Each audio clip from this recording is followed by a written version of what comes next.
विषय हिंदी, क्षितिज भाग 2, पद्य पाठ 2, तुलसीदास, राम लक्ष्मण परशुराम संवाद। अभी हमने सूरदास पाठ का दोहरान किया। अब हम तुलसीदास पाठ के राम लक्ष्मण परशुराम संवाद का दोहरान करेंगे। तुलसीदास जी हिंदी साहित्य के भक्ति काल की सगुण काव्य धारा के राम भक्ति शाखा के प्रमुख कवि माने जाते हैं तथा इन्हें हिंदी साहित्य का सूर्य भी कहा जाता है। इनका जन्म 1532 में उत्तर प्रदेश के बांदा जिले के राजापुर नामक गांव में हुआ था। इनका बचपन अनेक कष्टों में बीता। जीवन के प्रारंभिक वर्षों में ही अपने माता पिता से बिछुड़ गए तथा बाबा नरहरि दास की संगति में रहने से इनका झुकाव राम भक्ति की ओर हुआ। तुलसी जी के काव्य का विषय मर्यादा पुरुषोत्तम राम की भक्ति है। इनका अवधी और ब्रज दोनों ही भाषाओं पर समान अधिकार था। श्री रामचरितमानस अवधी में तथा विनय पत्रिका एवं कवितावली ब्रज भाषा में रचित है। इनकी रचनाओं के उत्कृष्ट रूप हमें प्रबंध और मुक्तक दोनों प्रकार के काव्यों में देखने को मिलते हैं। तुलसी ने रामचरितमानस की रचना अवधी में की और विनय पत्रिका और कवितावली की रचना ब्रज भाषा में की। उस समय प्रचलित सभी काव्य रूपों को तुलसी की रचनाओं में देखा जा सकता है। अब जो राम लक्ष्मण परशुराम संवाद हमारे पाठ में संकलित है, यह श्री रामचरितमानस के बाल कांड से लिया गया है। राजा जनक द्वारा सीता स्वयंवर में श्री राम शिव धनुष तोड़ देते हैं। जब परशुराम को यह समाचार मिलता है तो वे आग बबूला हो जाते हैं।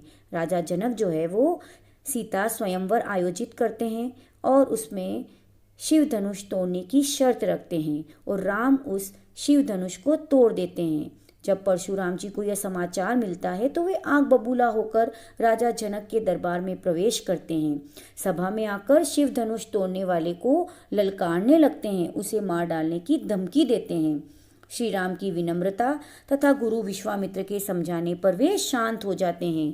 राम लक्ष्मण और परशुराम के बीच जो संवाद हुआ उसी प्रसंग को यहाँ पर प्रस्तुत किया गया है।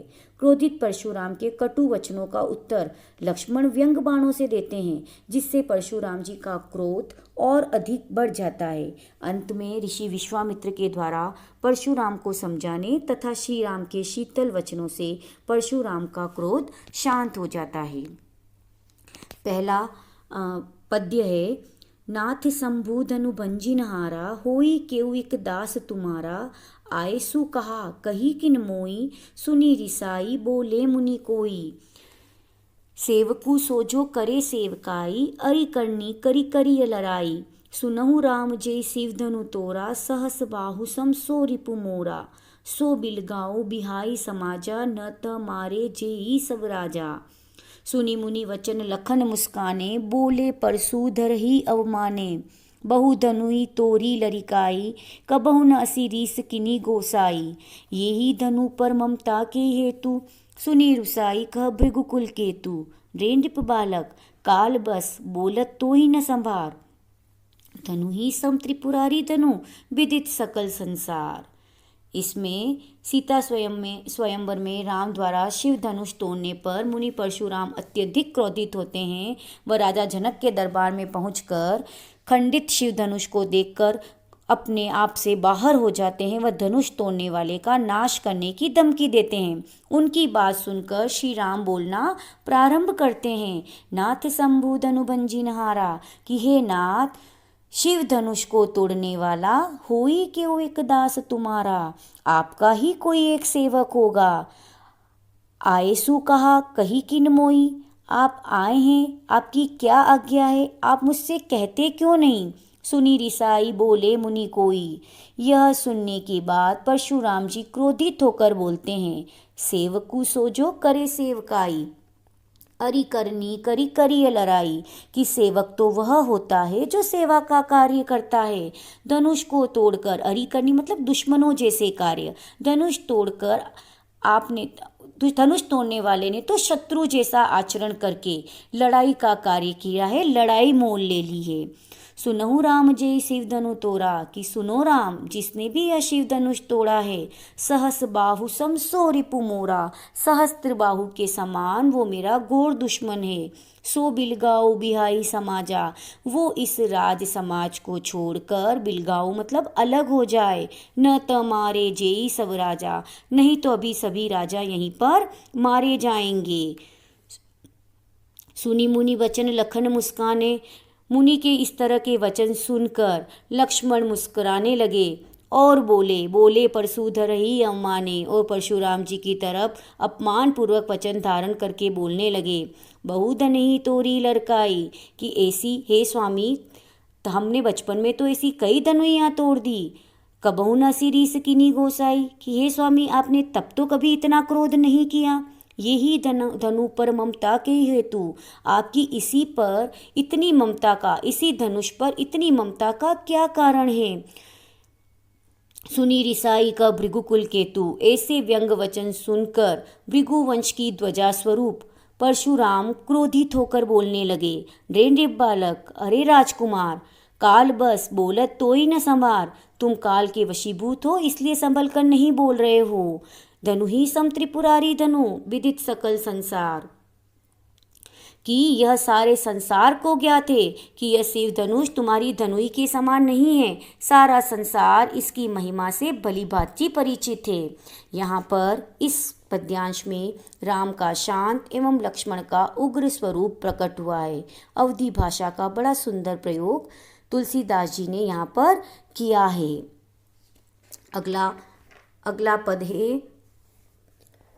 लखन कहा हसी हमरे जाना, सुनहु देव सब धनुष समाना, का क्षति लाभ जून धनु तोरे, देखा राम नयन के भोरे, छुअत टूट रघुपतियु न दोसु, मुनि बिन काज करिय कत रोसु, बोले चिते परसु की ओरा, रे सट सुनेउ सुभाउ न मोरा, बालकु बोली बधो नहीं तोई, केवल मुनि जड़ जान ही मोई, बाल ब्रह्मचारी अति कोई, विश्व विदित क्षत्रिय कुल द्रोही, भुजबल भूमि भूप बिनु कीनी, विपुल बार मही देवन दीनी, सहस बाहु भुज छेद निहारा, परसु बिलोको महिप कुमारा, मातु पितु जनि सोच बस, करसी महिष किशोर, गर्भन के अर्भक दलन, परसु मोर अति घोर।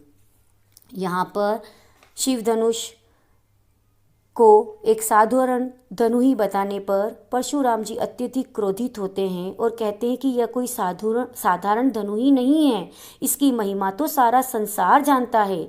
यह सुनकर लक्ष्मण जो है वो हंसकर कहते हैं, हे देव, हमारी समझ में तो सारे धनुष समान है, सब धनुष एक जैसे ही हैं।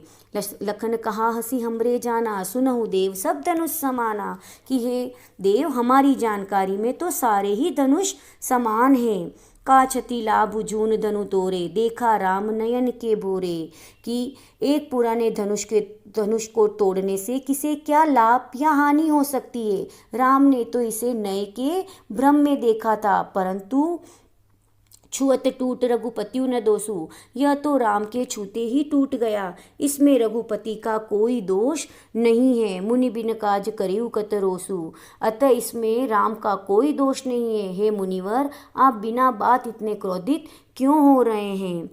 बोले चिते परसु की ओरा, रे सट सुनेउ सुभाव न मोरा। लक्ष्मण के इस व्यंग्यपूर्ण कथन को सुनकर मुनि परशुराम का क्रोध और अधिक बढ़ जाता है और वह कहते हैं कि रे सठ, अरे मूर्ख, सुनेउ सुभाव न मोरा, कि तुमने मेरे स्वभाव के बारे में अभी तक नहीं सुना है। बालकु बोली बधो नहीं तोई, केवल मुनि जड़ जाने ही मोई, कि बालक जानकर मैं अभी तक तुम्हारा वध नहीं कर रहा हूँ, परंतु तुम मुझे केवल एक निरा मूर्ख मुनि ही समझ रहे हो। आगे वो अपनी प्रशंसा करते हुए कहते हैं, बाल ब्रह्मचारी अति कोई, विश्व विदित क्षत्रिय कुल द्रोही, कि मैं बाल ब्रह्मचारी हूँ, अत्यधिक क्रोधी स्वभाव का हूँ। मैं क्षत्रिय कुल का, सारा संसार जानता है कि मैं क्षत्रिय कुल का शत्रु हूँ। भुज बल भूमि भूप बिनुकीनी विपुल बार मही देवन दीनी, कि मैंने अपनी भुजाओं के बल पर इस धरती को कितनी ही बार राजाओं से रहित किया है, राजाओं से विहीन किया है और उनके राज्यों की भूमि को महिदेवन मतलब ब्राह्मणों को दान में दे दिया है। सहस बाहु भुच्छेदिनहारा परशु बिलोकु महिप कुमारा, हे राजकुमार सहस्त्र बाहु की भुजाओं को काटने वाले मेरे इस फरसे को ध्यान से देख लो। वो अब अपने फरसे के बारे में बताते हैं। मातऊ पितई जनी सोच बस करसी महिष किशोर, अरे राजकुमार अपने माता पिता को चिंता के वशीभूत मत करो। गर्भन के अर्भक दलन परसु मोर अति गोर, अपने माता पिता को चिंताग्रस्त मत करो, मेरा यह भयंकर फरसा गर्भ में स्थित बच्चों को भी नष्ट कर देता है तथा मेरे फरसे से भयभीत स्त्रियों के गर्भ में स्थित बच्चे गर्भ में ही दम तोड़ देते हैं। ये कहकर वो अपने फरसे के बारे में बताते हैं। इस वाक्य में इस पद में अवधी भाषा का बड़ा सुंदर प्रयोग हुआ है। पात्रों के बोलने से ही उनकी चारित्रिक विशेषताओं का बोध स्वतः ही होने लगता है। तुलसीदास जी द्वारा रचित अगला पद है, बिहसी लखनऊ बोले मृदुबानी, अहो मुनीसु महाभट मानी, पुनि पुनि मोई दिखाव कुठारू, चहत उड़ावन फूकी पहारू। परशुराम जी के कटु वचनों को तथा बड़बोलेपन पर लक्ष्मण मुस्कुराए और हंसकर कोमल वाणी में बोले, अहो मुनीसु महाभट मानी, अरे मुनीश्वर आपको तो महान योद्धा मान लिया है। पुनि पुनि मोई दिखाव कुठारू, चहत उड़ावन फूकी पहाड़ू, कि आप बार बार मुझे अपना कुठार दिखा रहे हैं, अपना फरसा दिखा रहे हैं, आप क्या फूक देकर पहाड़ को उड़ाना चाहते हैं। यहाँ कुमड़ बतिया को उनाई, जे तर्जनी देखी डरी जाई, कि यहाँ पर कोई कुम्हड़े की बत्तियाँ नहीं है। कुम्हड़े का छोटा सा फूल अर्थात बहुत कमज़ोर या निर्बल व्यक्ति नहीं है जो आपकी तर्जनी उंगली दिखाने मात्र से ही मृत्यु को प्राप्त हो जाएगा। देखी कुठारू सरासन बाना, मैं कुछ कछु कहा सहित अभिमाना। लक्ष्मण ने परशुराम के हाथ में कुठार और कंधों पर धनुष देखा तो उन्हें लगा कि सामने कोई वीर योद्धा खड़ा है। योद्धा से ओजस्वी शैली में ही बातचीत की जाती है, इसलिए लक्ष्मण ने परशुराम से अभिमान पूर्वक बात की। भृगुसुत समझी जनेऊ बिलो की, आगे वो कह रहे हैं कि आपकी जनेऊ देखकर मैंने आपको ब्राह्मण समझा, भृगुसुत समझा। जो कुछ कहूँ सहो रिस रोकी, कि आपने जो कुछ भी कहा इसी कारण से आपकी सारी उचित अनुचित बातों को मैं क्रोध रोककर सहन करता रहा, सुनता रहा। सुर महिसुर हरिजनु हरि घाई, हमरे कुल इन पर न सुराई। आगे वो अपने सूर्यवंश की कुछ परंपराओं के बारे में परशुराम जी को बताते हुए कहते हैं कि हमारे कुल में सूर यानी देवता, महिसुर यानी ब्राह्मण, हरिजन यानी भक्त और गाय पर वीरता का प्रदर्शन नहीं किया जाता है। उन पर वीरता दिखाना हमारी परंपरा नहीं है। बधे पापू अपकीर्ति हारे, इसलिए अगर मैं आज आपको मारता हूँ तो मुझे पाप लगता है और आपसे मैं हारता हूँ तो मुझे अपयश की प्राप्ति होती है। आप ब्राह्मण हैं और आप ब्राह्मण होने के नाते पूज्य और अवध्य है। कोटि कुलिस सम वचनु तुम्हारा, व्यर्थ धरहु धनु बाण कुठारा। मारतहु पापरिय तुम्हारे, कि यदि आप हमें मारते भी हैं तो हमें आपके पाँवों में ही गिरना पड़ेगा। कोटि कुलिस सम वचनु तुम्हारा, व्यर्थ धरहु धनु बाण कुठारा, कि आपके तो वचन ही करोड़ों वज्रों के समान कठोर है। आपने तो व्यर्थ में ही धनुष बाण व फरसा धारण कर रखे हैं। जो बिलो की अनुचित कहे क्षमो माँ मुनिधि, कि हे मुनिवर आपके वेश को देखकर मैंने कुछ गलत कहा हो तो मुझे क्षमा कर दीजिए, क्योंकि आप तो बड़े धैर्यवान और क्षमाशील है। सुनी सरोष भृगुवंशमिनी बोले गिला गंभीर। लक्ष्मण के ऐसे व्यंग वचन सुनकर भृगुवंश की मणि स्वरूप परशुराम क्रोधित होकर गंभीर वाणी में कहने लगे, लक्ष्मण द्वारा फूंक से पहाड़ उड़ाने एवं कुम्हड़ बतिया न होने जैसे तर्क देने तथा व्यंग्योक्तियाँ कहने से परशुराम जी का क्रोध और अधिक बढ़ रहा था। देवता, ब्राह्मण, गाय और ईश्वर भक्त पर शूरवीरता न दिखाने संबंधी रघुकुल रीति का ज्ञान हमें यहाँ पर होता है और लक्ष्मण के शब्दों में व्यंग की गहराई तथा वीरता की झलक मिलती है। अगला पद है, कौशिक सुनहु मंद येहु बालकु, कुटिल काल बस निज कुल गालकु, भानु बंस राकेश कलंकु, निपट निरकुंसु अबुधु असंकु। लक्ष्मण के व्यंग वचनों को सुनकर परशुराम जी अत्यंत क्रोधित हो उठते हैं तथा पर्वत की तरह गंभीर होकर विश्वामित्र से कहने लगते हैं। कौशिक यहाँ विश्वामित्र के लिए आया है और वो कहते हैं, हे विश्वामित्र सुनो, यह बालक मंद बुद्धि है, कुटिल काल बुस निज कुल गालकू, तथा कठोर काल के वशीभूत होकर अपने ही कुल के लिए घातक सिद्ध हो सकता है। भानु वंश राकेश कलंकु, कि यह बालक सूर्यवंश रूपी चंद्रमा पर कलंक के समान है। निपट निरकुंसु अबुधु असंकु, यह अत्यंत उद्दंड, मूर्ख व दुस्साहसी है। काल कवलु होई छन माई, कि यह क्षण भर के भीतर ही मेरे हाथों काल का ग्रास बन जाएगा, अर्थात मृत्यु को प्राप्त हो जाएगा। कहो पुकारी खोरी मोई नाई, कि मैं सबके सामने यह कह रहा हूँ, फिर मुझे कोई दोष मत देना। तुम हट कहू जो चहु उबारा। परशुराम जी विश्वामित्र को कहते हैं कि यदि आप इस बालक को बचाना चाहते हैं, इस बालक का उद्धार करना चाहते हैं, तो इसे मेरे बल, प्रताप और क्रोध के बारे में बताकर रोक लें। लखन कहे मुनि सुजसु तुम्हारा, तुम ही अछत को बढ़ने पारा। यह सुनकर लक्ष्मण ने उन पर कटाक्ष करते हुए कहा, हे मुनिवर, आपके यश का वर्णन आपसे अच्छी तरह कौन कर सकता है। आप अपने मुख से अपने कार्यों का वर्णन अब तक अनेक बार और अनेक प्रकार से कर चुके हैं। अपने मुँह तुम आपनी करनी, बार अनेक भांति बहु बननी। नहीं संतोष तपनी कुछ कहो, जनी रिस रोकी दुसह दुख सियो, कि इससे भी आपको संतोष नहीं हुआ है। यदि आपको अभी भी संतुष्टि नहीं हुई तो फिर कुछ कहिए। अपने क्रोध को रोककर असहनीय दुख को सहन मत कीजिए। वीर व्रती तुम धीर अचोभा, गारी देत न पाहु शोभा।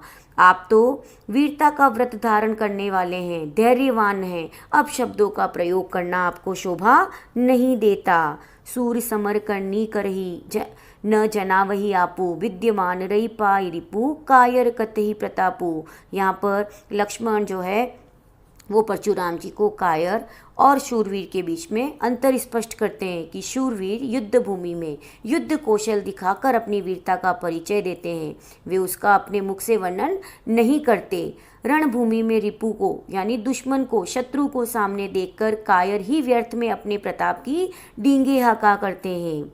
यहाँ पर परशुराम जी का क्रोध, अहंकार तथा बड़बोलापन स्पष्ट रूप से उभरा है, तो उनके वचनों से आहत लक्ष्मण के मुख से भी व्यंग बाण बरसते हैं।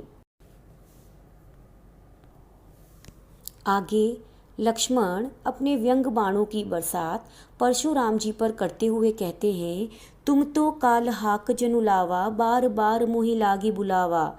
सुनत लखन के वचन कटोरा, परसु सुधारी दरेऊ कर दोरा।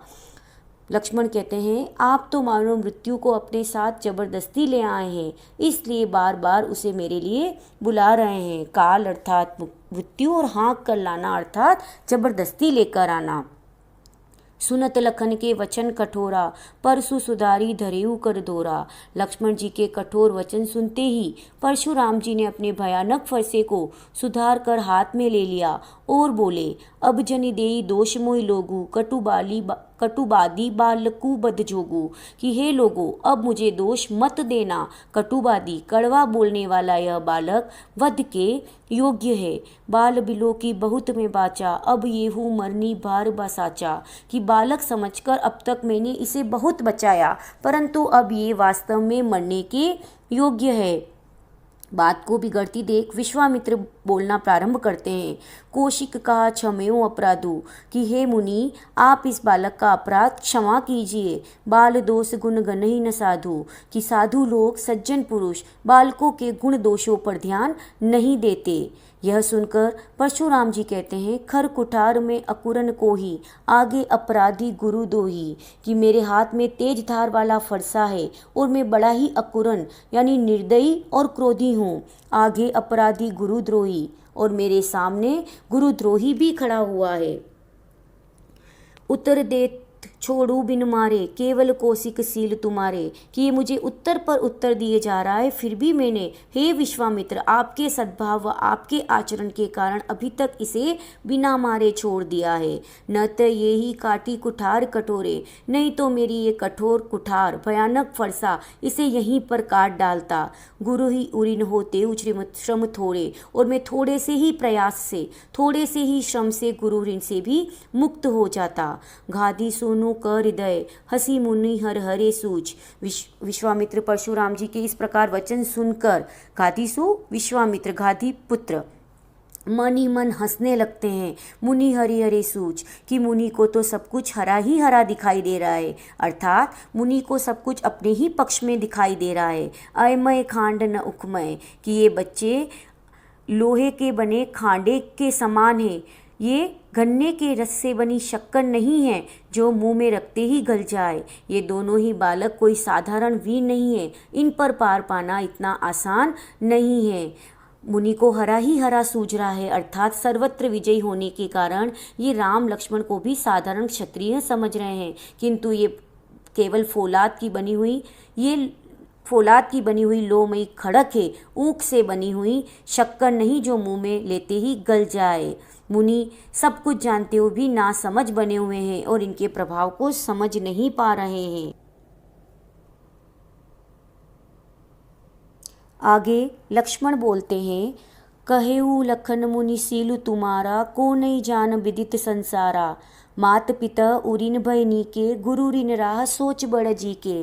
लक्ष्मण परशुराम जी से कहते हैं, आप बार बार आपके स्वभाव के बारे में क्यों बोल रहे हैं? इस संसार में ऐसा कौन है जो आपके स्वभाव के बारे में, आपके आचरण के बारे में नहीं जानता है। माता पिता उरिन भय नीके, गुरु ऋण राह सोचु बड़ जी के, कि आपने सहस्त्र बाहु की भुजाओं को काट कर अपने माता पिता का ऋण तो चुका दिया, पर गुरु ऋण नहीं उतार पाने के कारण लगता है कि आप बहुत चिंता में हैं। सो जनो हमरे माथे काड़ा, दिन चली गए ब्याज बड़बाड़ा। मुझे ऐसा लगता है कि आप सारा गुरु ऋण मेरे सिर से ही चुकता करेंगे, अर्थात आप मेरी मृत्यु से ही गुरु ऋण चुकाएंगे। मुझे ऐसा प्रतीत होता है कि आप पर गुरु ऋण का ब्याज बहुत बढ़ गया है। अब आनीय व्यवहारिया बोलो, कि अब आप किसी हिसाब किताब करने वाले को बुला लीजिए। तुरंत देव में थैली खोली और मैं अपने धन की थैली खोलकर बैठता हूँ, जिससे आप अपना ऋण चुका दीजिएगा। लक्ष्मण के इन कटु वचनों को सुनकर परशुराम जी क्रोधित होते हैं। सुनी कटु वचन कुठार सुधारा और अपनी कुठार जो है अपना फरसा फिर तीखा करने लगते हैं और लक्ष्मण पर प्रहार करने को तैयार हो जाते हैं। हाय हाय सब सभा पुकारा, यह देखकर सारी सभा हाहाकार करने लगी। इतने पर भी लक्ष्मण चुप नहीं हुए और बोले, भृगुवर परसु देखा बहु मोही, विप्र विचारी बचो नृपद्रोही, कि हे भृगुवर, आपने यह फरसा मुझे कई बार दिखा दिया है। आप यह फरसा दिखाकर मुझे डराना चाहते हैं। अरे क्षत्रियों के शत्रु, आप ब्राह्मण हो, इसलिए मैं आपसे युद्ध करने से डर रहा हूँ। मिले न कबहू सुबट रन गाड़े, द्विज देवता गर ही के बाड़े। आपका अभी तक सच्चे योद्धाओं से युद्ध नहीं हुआ है, आप तो मात्र घर में ही वीर है। लक्ष्मण के ऐसे वचन सुनकर अनुचित कहे सब लोग पुकारा, सारी सभा अनुचित अनुचित कहकर पुकारने लगी। तब रघुपति सैन्य लखनऊ ने वारे। तब राम ने नेत्रों के संकेत से लक्ष्मण को बोलने के लिए मना किया। लखन उत्तर आहुति सरिस भृगुबर को पुकृसानो। परशुराम जी की क्रोध रूपी अग्नि को लक्ष्मण के उत्तर आहुति बनकर भड़का रहे थे। बढ़त देखी जल सम वचन बोले रघुकुल बानु। बात को बढ़ती देख राम अपने जल के समान शीतल वचन बोलकर परशुराम का क्रोध शांत करने का प्रयास करते। यहाँ पर लक्ष्मण के उग्र स्वभाव, परशुराम के रौद्र रूप तथा राम के गंभीर और मर्यादित स्वरूप को चित्रित किया गया है।